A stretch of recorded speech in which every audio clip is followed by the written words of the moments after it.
There's been a diplomatic breakthrough after hours of talks in Saudi Arabia between Ukraine and the US, with Ukraine agreeing to a 30-day ceasefire in its war with Russia and the US saying it'll immediately resume military aid and intelligence sharing with Kyiv. The announcement prompted Donald Trump to invite President Zelensky back to the White House less than 2 weeks after he gave him a very public dressing down. This evening, President Trump, speaking in Washington, said that hopefully President Putin will also agree to the ceasefire, but there's been no direct response yet from Russia. Our first report tonight is from Tom Bateman in the capital of Saudi Arabia, Jeddah. The talks lasted into the night and ended with a ceasefire proposal far broader than anyone expected, demanded by the Americans and accepted by the Ukrainians.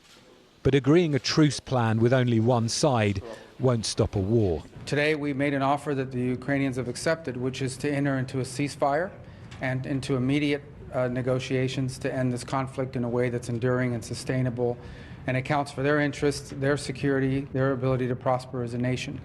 And hopefully we'll take this offer now to the Russians. And we hope that they'll say yes, to peace. The ball's now in their court. The Americans said they came to see whether Ukraine was committed to President Trump's plan for peace. His top diplomat was trying to change the tone of the last 2 weeks.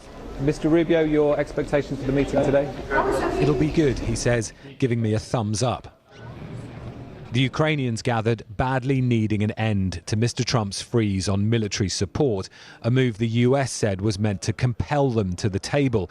And so they came with only the warmest of words.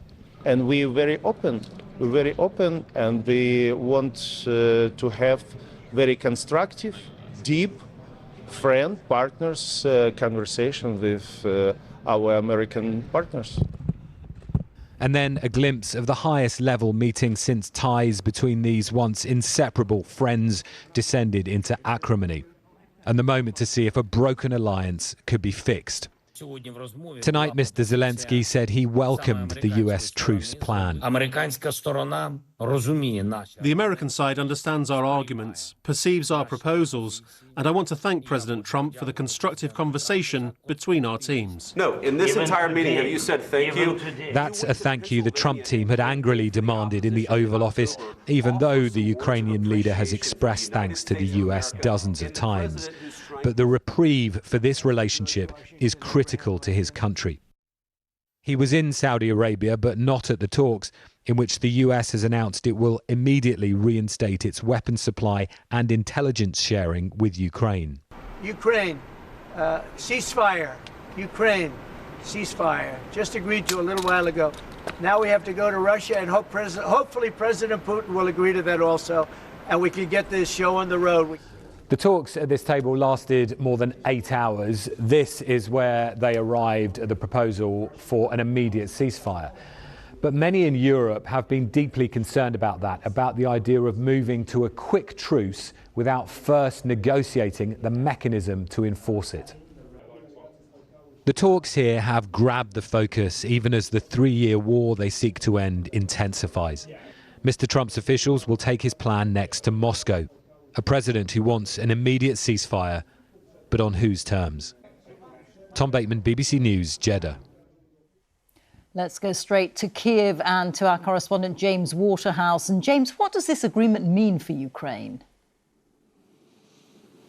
Well, it means, Rita, that Ukraine can draw a welcome line to separate itself from a pretty torrid couple of weeks with its American allies. It means that American aid is unlocked once more.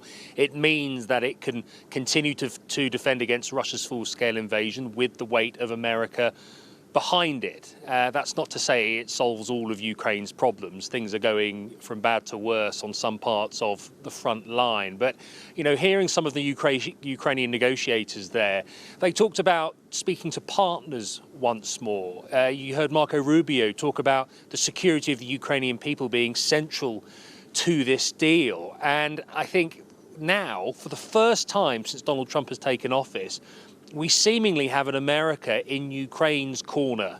It may well be in Russia's corner as well, but it's in Ukraine's corner as it tries to present this ceasefire proposal to Moscow. And this is the big if, the big but.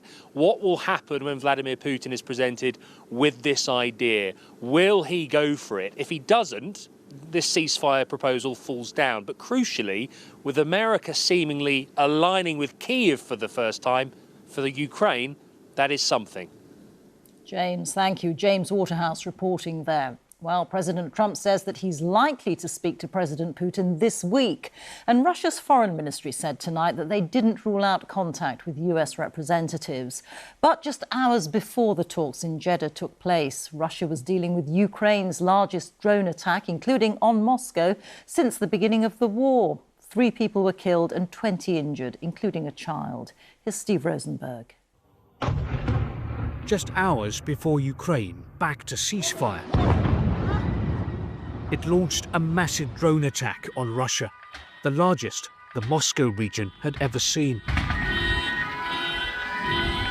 And it left a trail of destruction. There were dead and wounded, and homes shredded.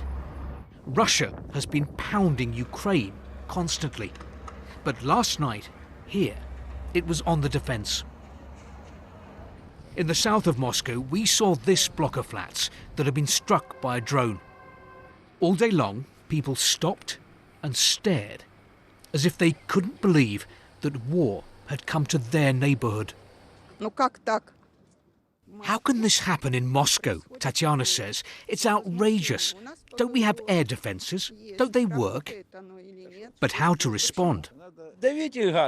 Mikhail says, hit the scum harder, meaning Ukraine. No, says Tatiana, this needs to be decided at a political level. Politicians must end this. Not politicians, Mikhail says, but Russia's army. Few Russians foresaw scenes like this 3 years ago. The Kremlin launched its full-scale invasion of Ukraine on the pretext of making Russians safer, more secure. But this kind of thing never used to happen. There were no drone attacks on Russian towns and cities before the war in Ukraine. Before the conflict, Muscovites couldn't imagine their city being a front line. But will Moscow agree to a ceasefire? It's hard to imagine based on the messaging. The best, the possible outcome is, of course, total capitulation of Ukraine and Europe. We have to finish this war one way or another, and I hope that what was left of Ukraine would be totally demilitarized and neutralized, and live in peace and not used as a spearhead against Russia. With these drone attacks, Ukraine's message to Russia is clear. It has no intention of capitulating. Steve Rosenberg, BBC News, Moscow. Let's go live to Washington now and to Sarah Smith. And a diplomatic breakthrough in Saudi Arabia, Sarah, but there are so many unanswered questions. Principally, will Russia play ball? Yeah, and that's, of course, what they're worried about here in the White House. President Trump said this afternoon, rather casually, that he expects to speak to Vladimir Putin sometime soon. And as he put it, it takes 2 to tango, but he hopes to get these ceasefire proposals solidified soon. Now, Donald Trump has set quite a lot of store by this. He has repeatedly said that he is convinced that Russia, that Vladimir Putin, are really serious about a ceasefire and a peace deal. And in many ways, he suspected it was Volodymyr Zelensky and Ukraine who were less serious. That's what that spat in the Oval Office was largely about 10 or 11 days ago. Well, now that Ukraine have put this ceasefire proposal on the table, it is up to Russia whether or not they will agree with it. And of course, up until now, President Trump has been saying things that all sound favourable to Moscow. He's been saying that after some kind of peace deal, Ukraine cannot join NATO, and he's said that Ukraine can't expect to regain all the territory that Russia has seized. Well, now, is he going to be asking Vladimir Putin to accept some things that he doesn't like? Because, for instance, Donald Trump has sounded quite positive about the idea of European peacekeepers in Ukraine after a peace deal's been done. Vladimir Putin won't like that at all. So we're going to see now, with the ball in Russia's court, whether or not they can meet Donald Trump's expectations.